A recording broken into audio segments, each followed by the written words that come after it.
Hello friends, Mahanadi என்ற எபிசோடில் என்ன நடக்கலாம் அப்படிங்கிறத பற்றி பார்க்கலாம். இன்றைக்கான எபிசோட் இன்ட்ரெஸ்டிங்கான அதிரடியான எமோஷனல் எபிசோட் அப்படின்னே சொல்லலாம். காவேரி அவங்க வயிற்றில் இருக்க பாப்பா கிட்ட பேசுகிறாங்க. ரொம்ப பொசசிவ்னஸாக பேசிக்கிட்டு இருக்கும்போது விஜய் எனக்கு தான் அப்புறம் தான் நீலாம் அப்படிங்கிற மாதிரி ரொம்ப ஃபன் கலாட்டாவாக பேசுகிறாங்க.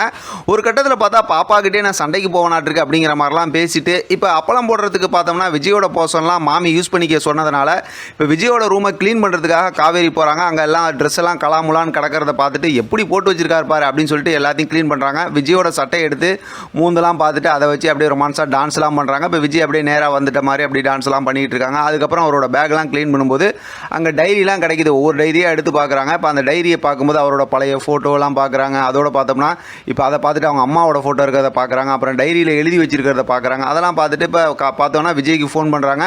ஃபோன் பண்ணிவிட்டு இப்போ நிறையா ஃபன்களாட்டம் நடக்குது. அப்போ பார்த்தா விஜய்கிட்டையும் செம க்யூட்டாகவும் ரொமான்ஸாகவும் சண்டை போடுறாங்க. நான் தான் முதல்ல அப்புறம் தான் பார்ப்பாலாம் அப்படிங்கிற மாதிரி ரெண்டு பேத்துக்குள்ளார செம்ம இன்ட்ரெஸ்டிங்கான பேச்சு நடக்குது. கேட்கவும் பார்க்கவும் ரொம்பவுமே சுவாரஸ்யமாக இருக்குது. அப்படியே பார்த்தோம்னா ரொம்ப ரொமான்ஸாக ரொம்ப சந்தோஷமாக ரெண்டு பேரும் பேசிக்கிட்டு இருக்காங்க. அடுத்து ஹாஸ்பிட்டலில் வெளியில் குமரன் நிற்கிறாரு. உள்ளுக்கு நர்ஸுக்கு ஃபோன் பண்ணி ட்ரெஸ் எல்லாம் தச்சாச்சுன்னு சொன்னதுமே கொண்டு வந்து கொடுங்கங்கிறாங்க. எல்லாம் பார்த்ததுக்கப்புறம் நீங்கள் அங்கே போய் பேமெண்ட் வாங்கி அப்படிங்கும்போது குமரன் நடந்து போகிறாங்க. இப்போ பார்த்தா அந்த ஒரு இடத்துல லிஃப்ட்டுக்கிட்ட பார்த்தோம்னா பசுபதியும் நம்பிராஜனும் இன்னும் பேசிக்கிட்டு இருக்காங்க. இப்போ நம்பிராஜன் அப்படியே பசுபதி கிட்ட கதறாரு. உன் பேச்சை கேட்டு வெண்ணிலாவை இந்த நிலைமைக்கு ஆளாக்கிட்டியே, இப்போ அது மட்டும் இல்லாமல் மாடியிலேருந்து தள்ளி விட்டுட்டியே, அதுக்கப்புறம் அந்த பழியை தூக்கி விஜய் மேலே போட்டி அப்படி இப்படிங்கிற மாதிரிலாம் சொல்லிட்டு இருக்காங்க. பசுபதி நம்பிராஜனை போட்டு மிரட்டிட்டு இருக்காங்க.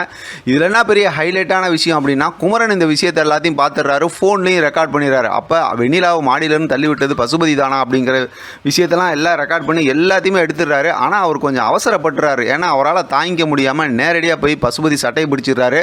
பாடுறா இந்த உண்மையெல்லாம் சொல்லி உன்னை என்ன பண்ணுற மாதிரி இன்னோட ஆட்டம் காலி அப்படி இப்படிங்கிற மாதிரி சொல்கிறாங்க. சொல்லும்போது இதெல்லாம் போய் சொன்னீங்கன்னா சொந்தக்காரங்க சொன்னால் சாட்சிக்கு எடுத்துக்க மாட்டாங்க.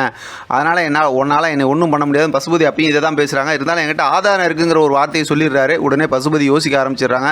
ஒருவேளை வெண்ணிலா மாதிரி இவனும் காவேரி மாதிரி இவனும் எல்லாம் ரெக்கார்ட் பண்ணிட்டானோ அப்படிங்கிற மாதிரி யோசிச்சுட்டு இருக்கிறாங்க. அடுத்து பார்த்தோம்னா குமரன் ரோட்டில் ஒரு ஓரத்தில் நிறுத்திட்டு இதை முதல்ல நம்ம காவேரிகிட்ட சொல்லணும்னு சொல்லி காவேரிகிட்ட ஃபோன் பண்ணி வெண்ணிலா மாடியிலேருந்து விழுந்தது பசுபதி தள்ளி விட்டு தான் அப்படிங்கிற மாதிரி எல்லா விஷயத்தையும் சொல்லிடுறாரு. ஆனால் நம்ம எதிர்பார்த்த மாதிரியே கரெக்டாக அதாவது குமரன் பேசிக்கிட்டு இருக்கும்போதே பின்னாடி ஒரு கார் இடிக்குது. பார்த்தா ஃபோன்லாம் பறகுது, கீழே விழுவுறாங்க. கார்லேருந்து பசுபதி இறங்கி வராங்க. குமரன் கீழே விழுவுறாரு. அதோட இன்றைக்கான எபிசோட் முடிச்சிருக்காங்க. அதிரடியான ஒரு ப்ரோமோ வரும். அதை வச்சு நம்ம தொடர்ந்து பேசலாம். இதை பற்றின உங்களோட கருத்து கமெண்ட் பாக்ஸில் தெரியப்படுத்துங்க. தொடர்ந்து ஆதரவு கொடுங்க. Thank you friend. தேங்க்ஸ் ஃபார் வாட்சிங்.